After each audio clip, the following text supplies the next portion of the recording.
Greetings, Lucky Legends and ISL fans alike. My name is Lucky. I am going to be your host for the Power Rankings this season of the ISL.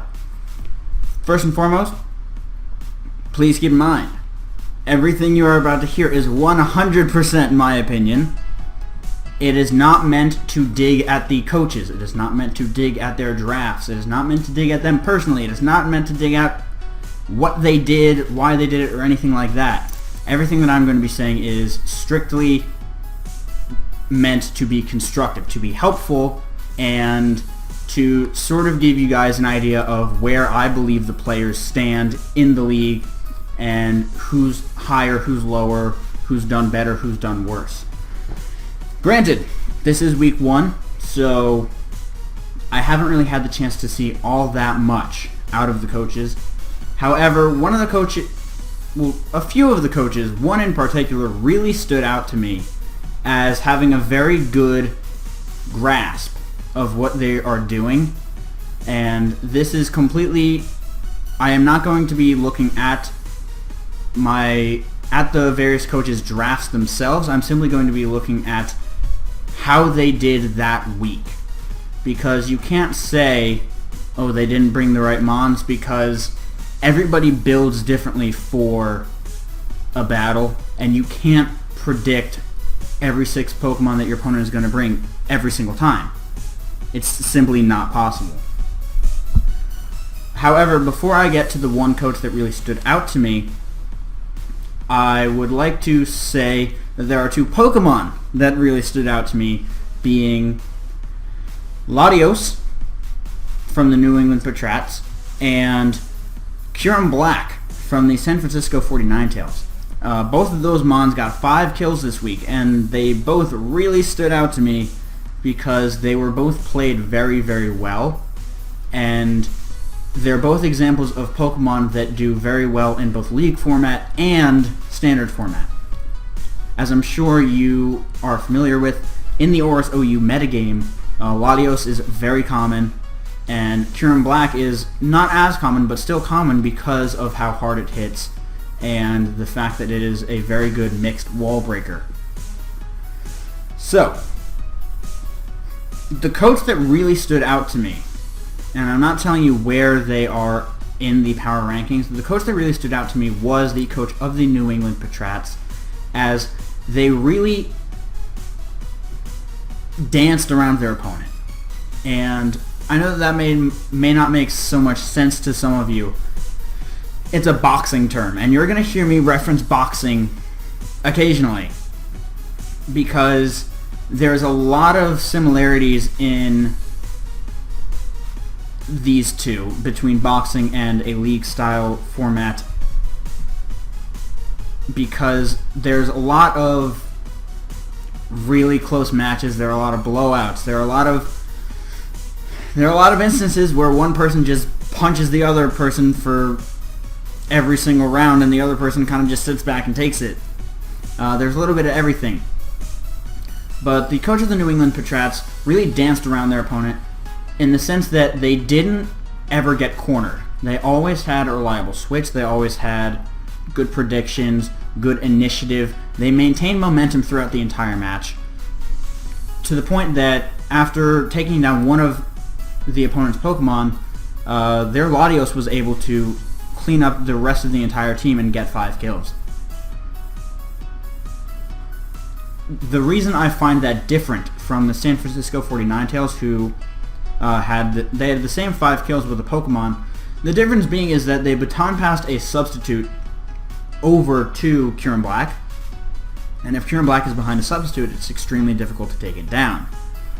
The reason that I think the New England Patriots sort of stood out a little bit more is because they really maneuvered better. Granted, the San Francisco 49tails and the New England Patriots, they were both 5-0 victories, I believe. As far as I'm aware, they were both 5-0 victories. No. The New England Patriots was a 3-0 victory. The San Francisco 49tails was a 5-0 victory. However, I still feel that the New England Patriots performed better. And the San Francisco 49ers, don't get me wrong, they still performed exceptionally well. However, I feel that they just completely outclassed their opponent and were simply much better prepared for the battle. The battle between the New England Patriots and the Texas Rhyhorns, I feel, was a better example of how a coach would want to act in the league format during battles.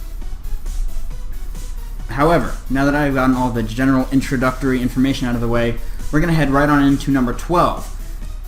Currently at the bottom of my list, however, all teams definitely show areas on which they can improve, and you never know when one coach may fall out and not do so well.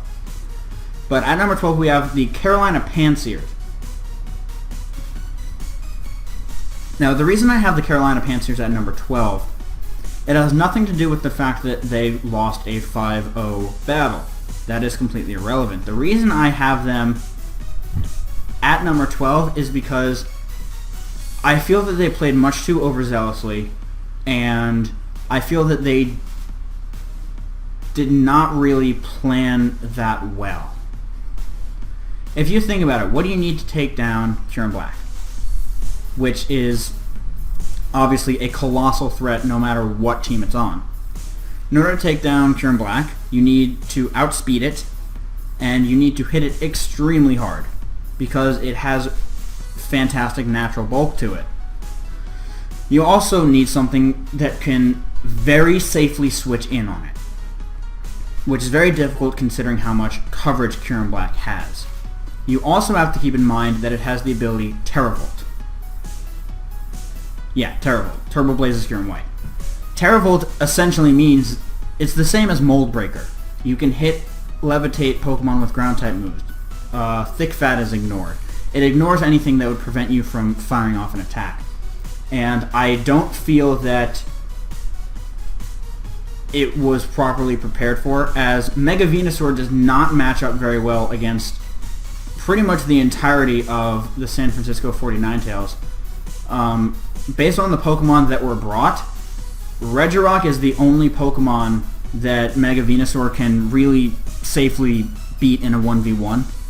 Heatran can trap it with Magma Storm, taunt it, and fire off fire-type attacks at it. Kieran Black has Terravolt, so Ice is super effective, and Stab. Scyther is just Swords Dance up, hit it with Aerial Ace, Technician boosted. Mega Slowbro, get Calm Minds up, and you're pretty much good to go. You have Meloetta, which is Psychic Stab, and then, like I said, you have the Regirock, which it does match up very well against. I don't believe Mega Venusaur really helped in this matchup. Regardless of how the battle itself went, I don't feel that it's suited to take on that team, which is rather unfortunate because it's one of the only bulky Pokemon that can still hit really hard on that team, that is. And if you look at it, the Carolina Panthers brought pretty much bulky offense. They brought Tangrowth, Excadrill, Wigglytuff, Jellicent, Mega Venusaur, which are all... Well, Wigglytuff's not very offensive, but those are all bulky Pokemon. And then to round it out, they brought Chandelure, which does not match up very well against the opponent's team. At least considering the Pokemon that were brought. So you kind of see a lack of proper preparation from the Carolina Panthers. However, as I said before, that's nothing to be ashamed of. The league format is very complex. It is very difficult to adapt to. A very close friend of mine, Nips, he did much better in the UCL than he did in the GBA, and he did better in the GBA than he did in the GBA D-League, at least in terms of performance. And the reason is that the longer you're in the format, the more adept you become at it, because it's very, very complex, because it is a counter-team format, and if you have a bad matchup, you have a bad matchup. You can't change the matchup. It is what it is. That said, the Carolina Panthers did perform admirably, and something tells me their spot at number 12 will not stay that for very long. Sliding into number 11, we have the Texas Rhyhorns. The Texas Rhyhorns went up against the New England Patriots, and the Texas Rhyhorns played very interestingly. There were definitely parts that could be improved upon. However, I think the main issue was they played a little too aggressively. But the aggressive play style was almost passive in a sense. I'm not really sure how to explain it. They very much attempted to use Suicune as a wall and would not switch it out, except for maybe one or two occasions, which is understandable, but to the same extent, Suicune is a pivot. You use it to force your opponent to switch out by using Suicune's natural bulk. And it really wasn't used that way. The other primary issue from the Texas Rhyhorns was they were making aggressive switches when they did switch. For example, Greninja was switched in on Latios. Latios was attacking, however, and Greninja gets one-shotted by pretty much any one of Latios' attacks because Latios hits really hard. And Greninja is very frail. And losing Greninja relatively early in the battle was a very big problem for the Texas Rhyhorns because they lost their fastest Pokemon, who also most likely had switch initiative and excellent coverage, because that's basically what Greninja is. So they were immediately at a disadvantage. Thundurus, however, was played very well. Thundurus Therian gave them a lot of good switch initiative. I think some of the switches that were taken were not as intelligent. I believe that the Texas Rhyhorns have a lot to improve upon, but I believe it's something that is very, very possible for them to fix and to really bounce back and prove as a big threat, as their draft is very impressive. Sitting in at number 10, we have the Atlanta Braviary, which is a very interesting battle. While I was watching that battle to see what was happening, I felt that the Atlanta Braviaries were maintaining the better momentum during the beginning of the battle. However, they lost their momentum and then started getting outclassed. And the predictions that Manaphy City was making were extremely accurate and extremely deadly. Primarily the use of Infernape, which between its 104 base attack and special attack and its 108 speed was faster than almost the entirety of the opponent's team. It was slower than Frostlass, and it was slower than Superior, but that was it. And with the coverage that it has, it's a huge threat. It has priority, it has access to Gunk Shot, it has access to fire type attacks. It is extremely difficult to wall a well-played Infernape. And that was shown, as Infernape took down a lot of the opponent's team. It took down the Skarmory, it took down the Mega Gardevoir, and it took down the Haxorus. And it did so with relative ease, which is sort of the danger of Infernape. However, I believe it is also a matter of relatively poor planning by the Atlanta Braviary. The Atlanta Braviary made good plays and good switches, and they didn't really mess up, so to speak. However, they built a team that is, generally speaking, weak to Infernape. You have Haxorus, which gets 2-hit KO'd, and if it doesn't, Dragon Dance is not going to take out Infernape that easily, because it does get outsped.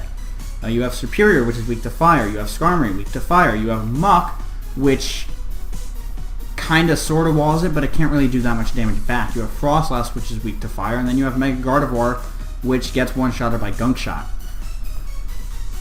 So the team built as a response didn't really match what needed to be done.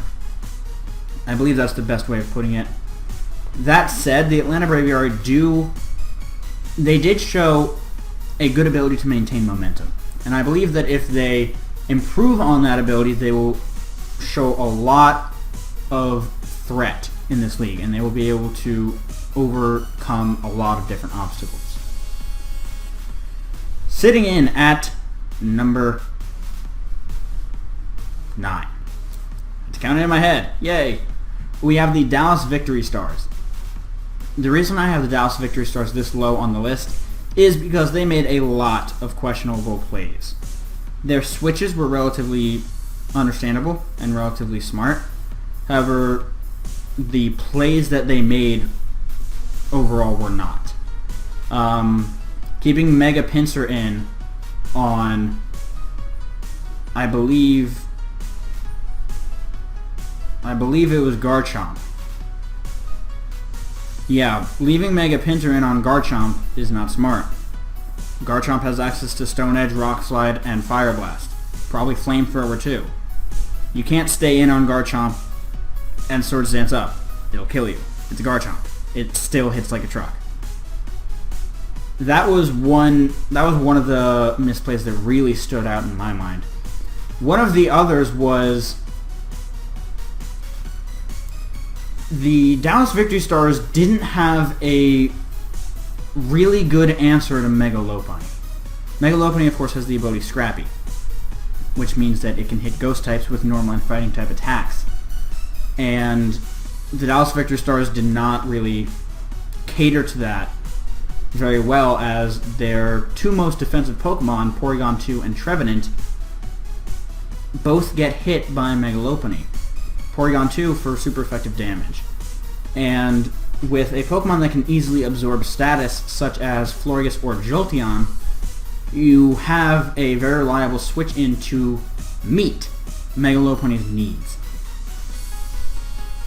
As for Raikou, Raikou is very much supposed to be used as an offensive pivot. It hits extremely hard, it is extremely fast, and it has access to Volt Switch. I don't believe that that was used to the best of its ability, and I believe there were a variety of things that could have been improved upon. The Dallas Victory Stars, however, they were able to do a lot of damage, and they were able to whittle down their opponent's Pokemon. However, they simply got outclassed and outplayed, which is why I have them at number 9 rather than any lower point on the power rankings. Sitting at number 8, we have the Cincinnati Regigigas. Cincinnati Regigigas, very interesting matchup, as their team was and wasn't a good matchup against their opponent. You have Mega Latias and Mega Manectric going against one another, which is, relatively unequal, given that Mega Manectric can't really beat Mega Latias. However, Mega Latias doesn't really have the power to easily take down Mega Manectric, especially when Mega Manectric can Volt Switch out and outspeed. Then on the Cincinnati Regigigas, you see other Pokemon like Porygon Z, Leafeon, Lucario, Registeel, and Cinccino. The big issue I had with how the Cincinnati Regigigas played was they were very overzealous. They tried to set up and sweep with Lucario before many of the counters were gone. They let their Pokemon get whittled down quite a bit. They really just allowed a lot of things to happen that they should not have. The Utah Wees really capitalized on that, walked away with a 5-0 victory, only losing their Milotic in the process. And that was to Lucario. The Milotic still managed to get 2 kills, however. And the Utah Wees really pivoted very well, something that the Cincinnati Regigigas did not. I believe that they did not cater to the fact that this is a league-style format and Pokemon need to be able to cover their own weaknesses in case that there are other Pokemon on the team that cannot. For example, switching Leafeon on a Signal Beam from a Mega Manectric. Yes, Grass resists Electric, however, Mega Manectric also has access to Overheat. So Leafeon is not really the best switch-in for something like that. The Cincinnati Regigigas also let their bulkiest Pokemon go down, being Registeel. They let it go down sooner than I think was wise, as that was really their only form of reliable bulk. As Megalodios was decent, but it's not the source of bulk that you need. And then you have Leafeon, which can really only take physical hits. It really cannot take special hits that well. Sitting in at number 7, however, we have two teams that are really rather tied. And they battled one another this week. That's the Chicago Gliscor and the Rotterdam Staraptors. I'm going to be going over both of them at the same time, simply because I believe that they're actually equal from this match. As I was referencing before, I kind of like to compare some of these things to boxing. And this is an example of an immediate rematch that would happen in the boxing world, because this was a 0-0 victory. It was not a sweep by any means. The Chicago Gliscor lost to the Rotterdam Staraptor because Sneasel hit their Amoonguss with Ice Shard and took it out, and then Sneasel died to Life Orb Recoil. So, again, technically a 0-0 victory. And that's an example of why I believe that they're really tied, because there's no clear victor, to be completely honest. There is a winner, but it's not that they necessarily completely outclassed or outplayed their opponent. I do have to hand it to the Rotterdam Staraptors. They made some ballsy plays based on information that they had, which I was very impressed by. For example, bringing Sneasel in on Conkeldurr is not something that most people would do. However, when you know that your Ice Shard will take out Conkeldurr, and that you outspeed it because it's Conkeldurr and it's slow, it's a ballsy play that's safe to make and pays off because it gives you momentum. So the game was very well played and very, very even, very back and forth as well, ultimately resulting in the technical victory for the Rotterdam Staraptors. However, those two teams, I would have to say, are really tied for 6th and 7th. Over at number 5, we have the Florida Feraligators.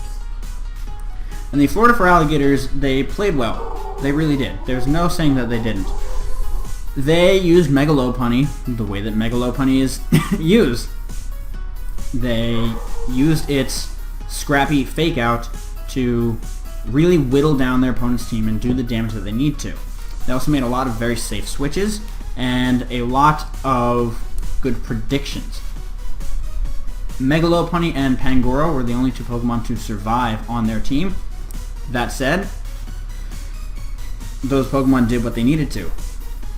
Florges made a good defensive pivot. The reason that I admired the Florida Feraligators and how they played was they made the necessary sacrifices when they needed to. If they needed a safe switch into something, they were okay letting one of their Pokemon go down because they realized that they no longer really need it. For example, sacrificing Florges. Florges is a phenomenal special wall. However, by that point in the match, they did not need it. So they said goodbye Florges and got a safe switch into one of their other Pokemon and got all the damage off that they needed. Then you have things like Escavalier, who...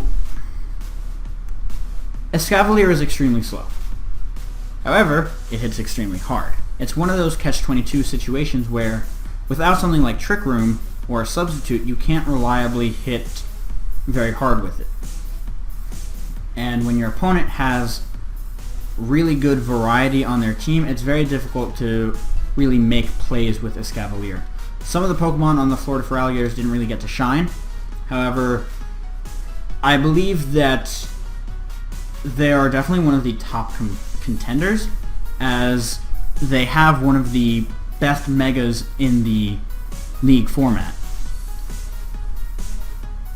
Right above them at number 4, we have Manaphy City. Manaphy City has Infernape, and Infernape kind of just tore through the opponent's team. I believe it did damage to almost every Pokemon on the opponent's team except for maybe 1 or 2. And that is very scary when you think about it, that a Pokemon was able to whittle down and eventually knock out half of an opponent's team. And that's exactly what Infernape did. The Manaphy City team also has Manaphy. Manaphy was not necessarily played too well, however it was not played poorly either. From what I could see, and this is simply my opinion, I believe Manaphy City was fully aware that Infernape matches up extremely well against their opponent's team, and simply set it up so that Infernape could finish the game, which it did. I talked about the danger of Infernape before, so I'm not going to go into that again. I believe that Manaphy City has a very and are very likely to go quite far in this league, especially if they keep playing the way that they did. Sitting at number 3, we have the Utah Wees. The Utah Wees they were kind of just there for the beginning of the match, as they opened up with Mew, which was a defensive Mew, and they kind of just let Mew status some things, then they let Melodic break down some walls, Goodra do some damage. They set it up so that by the end of the game, they could just wipe out the rest of their opponent. The Utah Wees and the Manaphy City team, they both played relatively similar in that they set it up so that one of the Pokemon on their team could kind of just wipe the floor at the end. And that is exactly what happened. Shaman came in at the end of the game and just took out the remainder of the Cincinnati Regigigas. It was a very well played match. You can't really fault the Cincinnati Regigigas. They still played very well. However, I believe the Utah Wees really prepared better. However, as you can see, Goodra, Mew, and Weavile had 0 kills. None of them killed anything. The really surprising one out of those being Weavile. Weavile, of course, matches up extremely well against Megalodios. Both of its stabs are super effective, and it is immune to one of Megalodios' stabs, and it is also faster. However, the remainder of the opponent's team matches up somewhat well against Weavile, and I believe bringing it was not necessarily the best idea, especially when you can't really switch into Megalodios because of the fact that it still hits really hard and it's still very bulky. So you can't just switch into it and expect everything to be okay, because it still sports a very high special attack stat. That said, the Utah Wees played very well and were very well deserving of their win. I believe that they will be a little more likely to bring some of their lower tier Pokemon, as in this battle they simply brought all of their OU and UU Mons. And that's completely understandable for a week 1 match, because you're still trying to feel out your team and your opponents. At number 2, we have the San Francisco 49tails with Pure and Black. Why are they at number 2? They played carefully, they played intelligently, and they played successfully. And one of the big things about them is that they were very well prepared for anything their opponent wanted to do. Having a Heatran that can switch in on Jellicent, that's not normal. However, they executed it very well. Having a Pokemon that can pass a substitute to a Pokemon like Pure and Black, very intelligent, very dangerous. San Francisco 49tails executed their plan very, very, very well. I talked, to a decent extent about what they did and how they did it before, so I'm not going to really go on that much more about that. I think it's just important to understand that they are well deserving of their second place power ranking behind none other than the New England Patriots. The New England Patriots, the reason that I have them above the San Francisco 49tails is because of, like I said before, how they danced around their opponent. If you look at the matchup, it's relatively even based on paper. However, the New England Patriots really maneuvered very carefully. They made the switches that they needed to, they took the hits that they needed to, and they fired back very strong. They did what they needed to win, and they did it very intelligently, which is why I have them at number 1. It is quite possible that they will fall from that spot. However, should they keep playing the way that they did, it is very unlikely that they will do so. So that's it, you guys. That is Week 1 Power Rankings for the ISL. I want to thank you guys so very much for watching. If you enjoyed, make sure to leave a like, comment, and subscribe down below. It is very much greatly appreciated. But with that, I'm going to get about. Best of luck to you out there. I will see you all soon. Goodbye.